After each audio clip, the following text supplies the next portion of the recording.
किया है carbon fibre panel वैनल दे के, थोड़ा सा लाइट वेट हो गया अभी कार्बन 5M, एंड थोड़ा सा छोटा भी हो गया गाड़ी, थोड़ा सा कॉम्पैक्ट हो गया। सीट हाइट 815 mm आज भी कंपनी बोलता है, बट अभी कार्बन 5 थोड़ा सा छोटा है। आप मेरा गाड़ी देखो कितना बड़ा गाड़ी है, ठीक है, बट आजकल कार्बन 5 यहाँ से लेके स्टार्ट होके यहाँ तक ख़त्म हो जाता है, ठीक है। आप गौर से देखोगे ना, दोनों को बगल में रखोगे तो आपको पता चल जाएगा।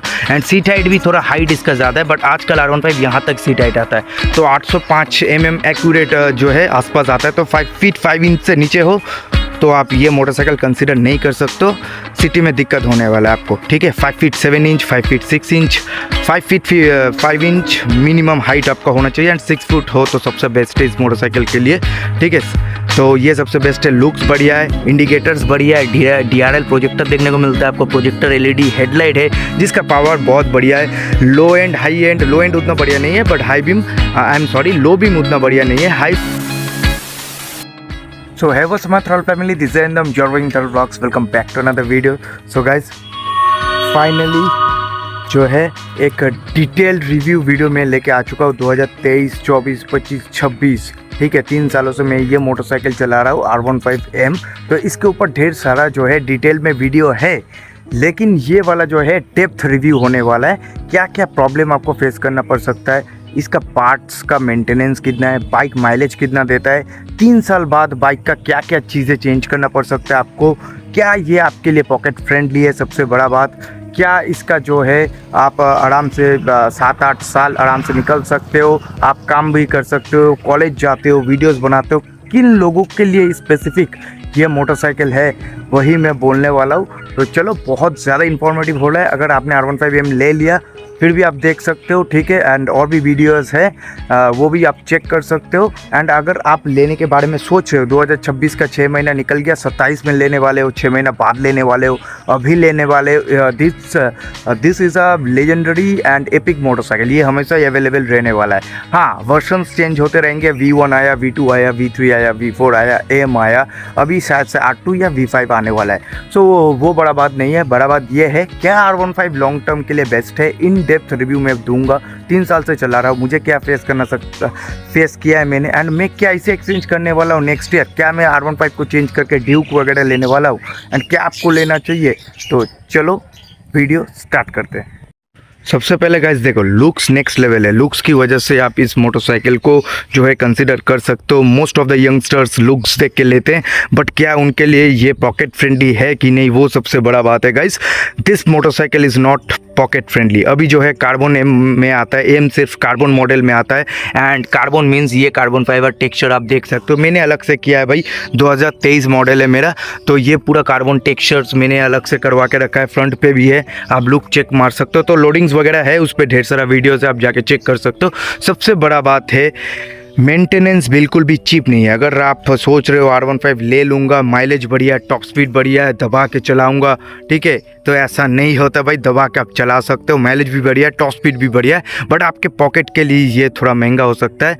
फर्स्ट ऑफ ऑल R15 आपके पास रहेगा तो आपको खुजली होगा कि चलो 10-15 हज़ार का लोडिंग्स कर लेता हूँ, मॉडिफिकेशन धीरे धीरे से करता हूँ, 5,000, 3,000, 2,000 करते करते 15-20 हज़ार कब आपका निकल जाएगा बेसिक लोडिंग्स में आपको पता नहीं चलेगा। थाई पैड है, टैंक पैड है, फ्रेम स्लाइडर से, फोक्स स्लाइडर से, winglets, double bubble visor, mirrors, and बहुत कुछ है भाई। शार्क मडगार्ड हो गया क्योंकि ये कीचड़ वगैरह उछलता है, पीछे स्पूल हो गया, बढ़िया ब्रेक पैड्स हो गया, टेल लाइट हो गया, तो ये सब बेसिक मॉडिफिकेशंस है, ठीक है, तो आप कर सकते हो। बट देखो, अगर आप गाड़ी उठा रहे हो 1 लाख डाउन पेमेंट करके, स्टिल आपका 4,900 से 5,000 रुपये EMI रहने वाला है। तो EMI आपने देना है, आपने सारा महीने का पेट्रोल एक्सपेंस जो है कैलकुलेट करना है कि कितना क्या चलता है। मेरा तो 2-2.5 हज़ार पेट्रोल में आराम से चल जाता है, डेली चलाता हूँ, ठीक है, आराम से निकल जाता है, माइलेज बहुत बढ़िया है। एंड अभी 3 साल बाद जो है, पहले 42-43 मिलता था, बट 3 साल एंड 21,000 चलाने के बाद मुझे माइलेज में जो है थोड़ा सा ड्रॉप देखने को मिला, 37 kmpl, जबकि कोई शिकायत नहीं भाई। 37 का माइलेज ठीक ठाक है, अच्छा माइलेज आप कंसीडर कर सकते हो। हाईवे पे 42-43 दे देती है, आराम से 45 दे देता है। प्यार से चलाओगे, ठीक है, धीरे से क्रूज करोगे तो आराम से माइलेज देता है। ये दिखाता है मीटर, एकदम एक्यूरेट नहीं होता है, बट 38-40 के अंदर ही मेरे को दे देता है सिटी पे, जबकि उतना हिट भी नहीं होता है, माइलेज भी ठीक ठाक है, परफॉर्मेंस भी ठीक ठाक है, आपको कहीं पे लैग जो है देखने को नहीं मिलेगा। हाँ, पहले 2023 में R15 में एम में जो पिकअप था, अभी 2026 में वो नहीं रहा है टॉप एंड में, बट हाँ इनिशियल काफ़ी बढ़िया यामा वालों ने किया है। कार्बन फाइबर पैनल वैनल दे के थोड़ा सा लाइट वेट हो गया अभी R15M, एंड थोड़ा सा छोटा भी हो गया गाड़ी, थोड़ा सा कॉम्पैक्ट हो गया। सीट हाइट 815 mm आज भी कंपनी बोलता है, बट अभी R15 थोड़ा सा छोटा है। आप मेरा गाड़ी देखो कितना बड़ा गाड़ी है, ठीक है, बट आजकल R15 यहाँ से लेके स्टार्ट होके यहाँ तक ख़त्म हो जाता है, ठीक है। आप गौर से देखोगे ना, दोनों को बगल में रखोगे तो आपको पता चल जाएगा। एंड सीट हाइट भी थोड़ा हाइट इसका ज़्यादा है, बट आजकल R15 यहाँ तक सीट हाइट आता है, तो 805 mm एक्यूरेट जो है आसपास आता है। तो 5 फीट 5 इंच से नीचे हो तो आप ये मोटरसाइकिल कंसीडर नहीं कर सकते हो, सिटी में दिक्कत होने वाला है आपको, ठीक है। 5 feet 7 inch, 5 feet 6 inch, 5 feet 5 inch minimum height आपका होना चाहिए, एंड 6 फुट हो तो सबसे बेस्ट है इस मोटरसाइकिल के लिए, ठीक है। तो ये सबसे बेस्ट है। लुक्स बढ़िया है, इंडिकेटर्स बढ़िया है, DRL प्रोजेक्टर देखने को मिलता है आपको, प्रोजेक्टर LED हेडलाइट है जिसका पावर बहुत बढ़िया है। Low end high end, low end उतना बढ़िया नहीं है, but high beam low beam उतना बढ़िया नहीं है, हाई बीम बहुत बढ़िया है, ठीक है। तो देखो भाई, कूलेंट वगैरह टॉपअप सर्विस उर्विस कराने जाओगे 1800-1700 पड़ता है। आप एक बढ़िया इंजन ऑयल ऑब्वियसली यूज़ करोगे। इंजन ऑयल जो है यामा का 500 वाला इंजन ऑयल डेफिनेटली यूज़ नहीं करोगे आप, लिक्विड मोली या फिर R1 में जो इंजन ऑयल आता है इन लोगों का प्रीमियम GP ऑयल वगैरह, वो सब 1200-1300 का आता है। ऑयल फिल्टर आपका 300 के आसपास आता है, 280, ठीक है। तो ठीक ठाक सा है, 2-2.5 हज़ार मेंटेनेंस कॉस्ट तो रहेगा। स्पोर्ट्स बाइक है, 150 सीसी है, बट 150 सीसी सोच के आप मत लेना। 150 सीसी ये नाम पे है, इसका स्पीड, इसका मेंटेनेंस, इसका माइलेज आप पूरा 200 से 250 के बराबर पकड़ के चलो। ये यामा का खेल है भाई, VVA टेक्नोलॉजी का खेल है, ठीक है, ये इंजन का खेल है। तो अब अगर आपको इंजन सॉलिड चाहिए, लंबा चलाना है, लंबा R15 कोई भी नहीं चलाता है। मैं जो है सिर्फ आपका 22 साल का था तब, मैं 18 साल का था तब से मेरा ड्रीम है, तो 22 साल में जाके मेरा पूरा हुआ, एंड अभी 26 साल 27 साल होने को है, ठीक है। बट अभी मुझे जो है सोचना चाहिए था, अभी मेरा डिसीजन पे थोड़ा सा रिग्रेट होता है कि थोड़ा सा कंफर्टेबल पोस्चर रहता 25 के बाद तो ज़्यादा बढ़िया रहता है भाई, ड्यूक वगैरह। लेकिन भाई ड्रीम बाइक है, एंड इसका लुक्स का कोई तोड़ नहीं है, लुक्स अल्टीमेट है, बट कंफर्ट थोड़ा सा डिस्कम्फर्ट है। Although it's a sports motorcycle, जबकि मैंने थोड़ा सा हैंडल को रेस करके रखा है, हैंडल बार रेजर्स लगा के रखा है, तो उतना ज़्यादा मुझे एज सच दिक्कत नहीं होता है। पिलियन को लेकर राइड वगैरह मैं करता भी नहीं हूँ, क्योंकि मेरा गर्लफ्रेंड उलफ्रेंड भी नहीं है, दोस्त वगैरह भी बहुत लिमिटेड है, तो मैं सिंगल ही हमेशा घूमता रहता हूँ, वेल्ले की तरह काम पे जाता हूँ। तो ये मेरा सीट हाइट के साथ इसके हैंडल पोस्चर थोड़ा सा अपलिफ्ट है R3 की तरह, तो मुझे कोई दिक्कत नहीं होता। आराम से मैं 100-120 क्रूज़ करके दीघा भी जा चुका हूँ। अभी नेक्स्ट जो है एक और लॉन्ग ट्रिप बहुत जल्द मारने वाला हूँ, ठीक है। तो वो बात छोड़ो, आप लॉन्जिबिलिटी बहुत बढ़िया है, 3 साल से चला रहा हूँ, 21,000 चला चुका हूँ। मेरा स्कूटी 220 भी मैंने बीच में लिया था, दैट्स वाई थोड़ा सा कम चला है। 3 साल में एटलीस्ट 30,000 चलना चाहिए, बट स्टिल उतना ऐसा इंजन में कोई दिक्कत है नहीं भाई।